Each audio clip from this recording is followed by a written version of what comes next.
आज मुझे साथी ने चंद सवाल भेजे। उनमें से एक सवाल ये था कि तुम अहले सुन्नत जमात जो मंदी हजरात ये कहते हो कि हज़रत हुसैन रज़ियल्लाहु ताला अन्हु के कातिल जो है वो शिया हैं।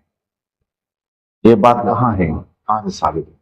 तो भाई जवाब इसका ये है कि ये बात बिज़ात खुद शियों के मुख्तलिफ किताबों के अंदर मज़कूर है कि कातिलान हुसैन जो है वो शिया हैं। जलालुद्दीन के अंदर भी मौजूद है, नहज बलागा के अंदर भी मौजूद है, और मक़तल अबू मुख़न्नफ़ जो लुत्फ़ बिन याहया अत-तवाज़ी है उसकी रिवायत में भी मौजूद है, मजालिस मोमिनीन के अंदर भी है। बात क्या है? बात यह है कि जब कूफा पूरा पूरा कूफा शिया थे, शियों के अलावा कूफा में कोई और मज़कूर नहीं मुक़ीम नहीं था। मजालिस मोमिनीन मौलाना रोशनी ने कहा कि सारे कूफा पूरा पूरा कूफा जो है वो शियों से भरा हुआ था। अगरचे कोई ये कहे कि वहां कोई सुन्नी था तो ये बात गलत है। अगरचे अबू हनीफा बोल अगर अबू हनीफा बाशक अबू हनीफा भी हो तो अबू हनीफा भी जो है बात काबिल हुज्जत नहीं कि आदमी कहे कि भाई वहां तो अबू हनीफा था, वो तो सुन्नी था, तो ये बात भी काबिल हुज्जत नहीं, बगैर दलील के है, उसको नहीं माना जाएगा।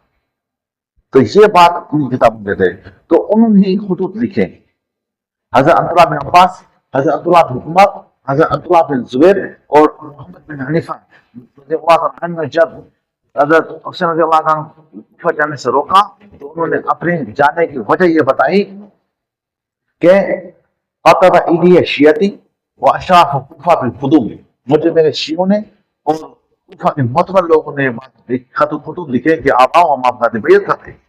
मैंने हज़रात ने समझा, भाई बात सुनो, बात ये है तुम्हारे वालिद से उन्होंने धोखा किया, उनको शहीद किया, तुम्हारे भाई को भी उन्होंने शहीद किया, तुम जाओगे तुझे भी वो शहीद करेंगे, छोड़ेंगे नहीं। और फिर सलमान मुस्लिम बिन अकील जब गया तो सलमान बिन सुरा उसको लेकर उबैदुल्लाह घर गया, वहां उन्होंने काम किया, वहां 18,000 शियों ने बेयत की और उन्होंने खत लिखे। तो ये बताओ जब हज़रत हुसैन रज़ियल्लाहु ताला अन्हु करबला पहुंचे तो कितने शियों के साथ थे? 18,000 में कितने थे? हालांकि सहाबा इकराम अजमईन ने हमको बताया था कि कूफे के लोग जो हैं वो दौलत और जर के पुजारी हैं, वो दौलत को देकर यजीद की तरफ झुक जाएंगे, आपको छोड़ देंगे। दूसरा सवाल यह था कि शिया दावा मुहब्ब अली करते हैं, तो आप सुनियो अली से मोहब्बत करते नहीं करते? तो भाई बात यह है, तो मोहब्बत करते ही हमें, अली के असल नाम लेवा नहीं हम, उनकी इज्जत करने वाले ही हम हैं। हमारा एक मसला है तहत सुबह नाक के नीचे हाथ बांधने का, वो रिवायत मुहम्मद करते हैं, वो अली रज़ियल्लाहु ताला की बात है। काल अली फरमाए, अली रज़ियल्लाहु ताला फरमाए, इन्ना वज़ल कफ़ी अला कफ़ी फिस सलाह सुबह, कि हाथ के ऊपर रखो, नमाज के अंदर नाक के नीचे रखो, ये हमारी दलील है बतौर हुज्जत के। बोल हज़रत अली रज़ियल्लाहु ताला की तो गुस्ताखी जो तौहीन शिया हज़रात ने की, जिससे उन्होंने नहीं की, यानी कि अपनी किताबों के अंदर मौजूद है ये बात, ये आदमी किताबों के अंदर मौजूद है। बात ये है कि अम्मा सबू फसब्बूनी ली ज़कातुन व लकुम दरजातुन, इनके अंदर ये है कि अली रज़ियल्लाहु ताला को गाली देना जायज़ है, कि वो कहते हैं अली रज़ियल्लाहु ताला ने फरमाया तुम बतौर तकिया मुझे गाली दो, मेरे गुनाह गिर जाएंगे और तुम्हारे दर्जात बुलंद होंगे। इजहार के अंदर भी मौजूद, और ये आफाक शहर आशूक के अंदर भी मौजूद, शहर आशूक के अंदर किताब है जो उसके अंदर भी बात मौजूद है। अब बताओ गुस्ताख अली हमें या वो? आगे एक बात हम महसूस करें,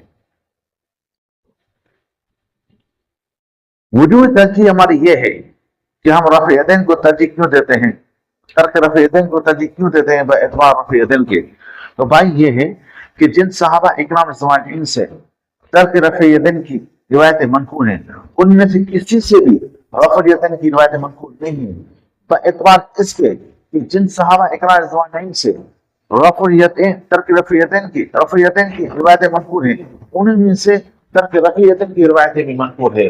और मुहद्दिसीन का उसूल यह है कि अगर रावी का अपना फेल हदीस के खिलाफ हो तो वो हदीस को मनसूख समझा जाएगा, मतरूक समझा जाएगा।